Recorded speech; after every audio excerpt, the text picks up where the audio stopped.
हुकूमत पाकिस्तान ने हमसाया मुल्क ईरान के साथ सूबा बलूचिस्तान के इलाके पंजगूर में वाक़े चौथी सरहदी राहदारी खोलने की मंजूरी दे दी है, जिससे दोनों ममालिक के दरमियान तिजारती सरगर्मियाँ भी आसान होंगी।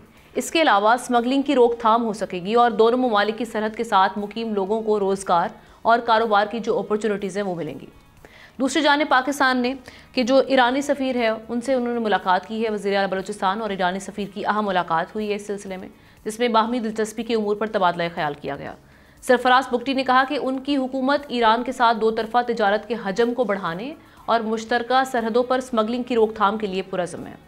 अब ये कितना खुश आए जो नया एक गेटवे, इसका इजाफा और साथ ही साथ मुआशी तौर पर पाकिस्तान किस हद तक फ़ायदा उठा सकता है। हम गेस्ट का तारुफ करवा देते हैं। एहतशामुल हक साहब हमारे साथ मौजूद हैं, माहिर मईशत, इकोनॉमिस्ट। खाकान नजीब साहब ने भी हमें ज्वाइन किया है, थैंक यू सो मच। आपसे आगाज़ करते हैं। खाकान नजीब साहब, कैसे देख रहे हैं इसको माशी तौर पर, अगर देखा जाए एक नए गेटवे का जो इजाफा है ये कितना खुशाइंद है?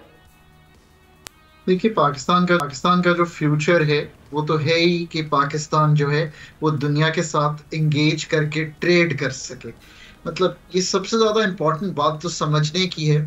अगर आप ग्रोथ मॉडल यानी कि इकोनॉमीज़ के बढ़ने का मॉडल दुनिया में देखें तो दुनिया में उन्होंने दूसरे ममालिक से फ़ायदा उठाया, अपनी चीज़ें बेची, डॉलर कमाए और अपनी जो एक्सपोर्ट्स हैं उनको बढ़ाया। चाहे वो चाइना हो, वियतनाम हो, इंडिया हो, बांग्लादेश हो, the model has been exactly the same. ये उन ममालिक की बात हो रही है जिनकी पॉपुलेशंस बड़ी हैं, जिनके पास नेचुरल रिसोर्सेज अगर हैं भी तो उस तरह उन्होंने एक्सकवेट नहीं किए हैं। मॉडल जो है वो यही रहा है।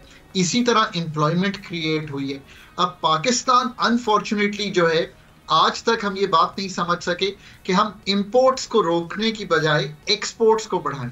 जहां तक ईरान या इवन चाइना या कार कंट्रीज यानी कि ये नेबरिंग कंट्रीज हैं आपकी, इनका ताल्लुक है, ये एक मार्केट है जिसमें आप एनर्जी कोऑपरेशन कर सकते हैं। सबसे पहले नेचुरल गैस हो, ईरान पाकिस्तान गैस पाइपलाइन का जिक्र बहुत अरसे से चल रहा है। इसी तरह बिजली, आपको पता होगा कि ईरान ऑलरेडी सप्लाई करता है पार्ट्स ऑफ बलूचिस्तान प्रोविंस को बिजली, जहां तक हमारे ग्रिड नहीं पहुंच सकती। सो इसको एक्सपैंड किया जा सकता है। जो पाकिस्तान ईरान को बेच सकता है वो है एग्रीकल्चर। इसका क्या मतलब है? यानी कि राइस, व्हीट, मैंगो, सिट्रस और वेजिटेबल्स, ये ईरान को चाहिए और पाकिस्तान ये ईरान को बेच सकता है। और फिर आपको पता है पिस्ताशो, सैफरॉन, डेट्स, ये ईरान की खासियत है। these are the delights that we can get from them. फिर जो पाकिस्तान के पास cotton, fabrics and home textile है, अगेन ईरान इसकी एक मार्केट बन सकता है। एक चीज जो ईरान की फार्मास्यूटिकल इंडस्ट्री है वो वेल डेवलप्ड है, हमसे बेहतर है। पाकिस्तान जो अभी तक मंगवाता है कई चीजें, फॉर एग्जाम्पल इंडिया की भी कई रॉ मटेरियल जो है हम दुबई के थ्रू मंगवाते हैं। So that is something that we can do there. और आखिर में याद रखिए, जो पेट्रोकेमिकल्स की इंडस्ट्री है ईरान की, पॉलीमर्स हैं, रेजन्स हैं, मिनरल रिसोर्सेज हैं, इनसे भी आप फायदा उठा सकते हैं। और एक पाकिस्तान का एक रिलीजियस टूरिज्म है टू ईरान, मशाद, कोम, ये जो जगह है जिसमें पाकिस्तान के जो पिलग्रिम्स हैं जो वहां जाते हैं, वो तो चलता ही रहेगा। पर having said all these things, let me also say कि कुछ सैंक्शंस, कुछ बैंकिंग बैरियर्स, फिर लॉजिस्टिक को डेवलप करना, टैरिफ और नॉन टैरिफ बैरियर्स को ओवरकम करना और जो इनफॉर्मल स्मगलिंग जिसका आपने जिक्र किया उसको रोकना, ये हैं वो प्रॉब्लम्स जिनको ओवरकम करना पड़ेगा अगर ये इतनी बड़ी चीजें जो हैं हम उनको आगे लेकर चलना चाहिए। देखिए, मैंने हमेशा कहा है कि पाकिस्तान की लोकेशन का जो फायदा, जिसको जियोग्राफिकल फायदा मैं कहता हूँ, चाइना को चीजें बेचें, कार कंट्रीज को बेचें भी और उनसे एनर्जी लें भी, इसी तरह ईरान की मैंने अभी बड़ी डिटेल में गुफ्तगू की है जी। इनका फायदा तभी उठाया जा सकता है कि ये जो पॉलिसीज का जिक्र मैंने आपके सामने रखा है,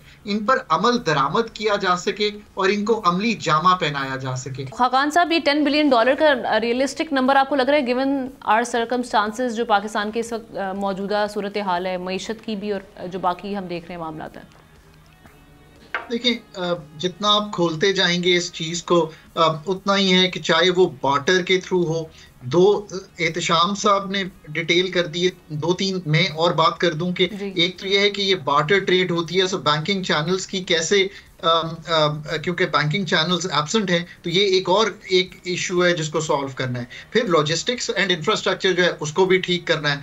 फिर जो टैरिफ और नॉन टैरिफ बैरियर्स हैं उनको भी ओवरकम करना है। I think it's going to be a slow process और इसमें वक्त लगेगा, बट जब तक के जैसे ईरान पे जो सैंक्शंस है और अगर वो बढ़ जाती हैं और फिर ईरान आईपी जो पाइपलाइन है उसका इशू कैसे सॉर्ट होगा, आई थिंक ये असल बातें हैं जो हमें करना पड़ेंगी। बट अगेन ये बात दुरुस्त है कि यूएस से तो गुफ्तगू ही करनी पड़ेगी ना, कि अगर हम अपने खत्ते में ट्रेड ही नहीं कर पाएंगे तो बात आगे कैसे बढ़ेगी। I think that's the whole story. मैं फिर कहता हूँ कि ट्रेड की अहमियत पाकिस्तान के लिए अगर एक्सपोर्ट बढ़ानी है तो जो नेबरिंग कंट्रीज हैं जहां पे लॉजिस्टिक्स के पैसे कम खर्च होते हैं वो बहुत ज्यादा है, अब उन्हीं के साथ करने की कोशिश करें। डॉक्टर साहब, ये जो आमना पूछ रही थी डॉक्टर साहब इस पे क्या कमेंट करेंगे? फ्री ट्रेड एग्रीमेंट हमारे यहाँ हो सकता है, आप तो बड़ा अर्सा हुकूमतों के साथ बैठे रहें, डील करते रहें। वो कहा जाता है ईरानी बहुत टफ नेगोशिएटर्स हैं, वो हर बात अपनी मर्जी के बनवाते हैं। तो आपको लगता है फ्री ट्रेड वाला कहीं ना कहीं मामला हम दोनों के दरमियान हो सकता है? देखिए, एक तो ये कि हमने कई फ्री ट्रेड एग्रीमेंट्स किए हैं जो हमारे हक में नहीं रहे, बिकॉज एहतिशाम साहब जब भी पाकिस्तान की अथॉरिटीज़ कोई काम करने जाती हैं, चाहे वो आईपीपीज़ की डील हो या एफटीएस विद अदर कंट्रीज हैं, we always are unable to put that team together जो पाकिस्तान की फेवर में ये काम कर सके। पाकिस्तान का आई थिंक एग्जिस्टिंग एक प्रेफरेंशियल ट्रेड एग्रीमेंट है ईरान के साथ, उसी को एक तो बेहतर कर सकते हैं, एक तो ये काविश है। और एक्सप्लोर तो हमेशा किया जा सकता है, अब हम और भी ममालिक के साथ कर रहे हैं बट कामयाब नहीं हो सकते कि एफटीएस जो है इसको आगे लेके जाया। क्यों आप रिड्यूस ही करना चाहते हैं ना टैरिफ्स ऑन प्रायोरिटी गुड्स, ये तो करना ही पड़ेगा अगर आपने आगे बढ़ना है, इसमें कोई शक की गुंजाइश नहीं है। That is Pakistan future. Subscribe करें और बेल दबाएं ताकि कोई खबर रह न जाए।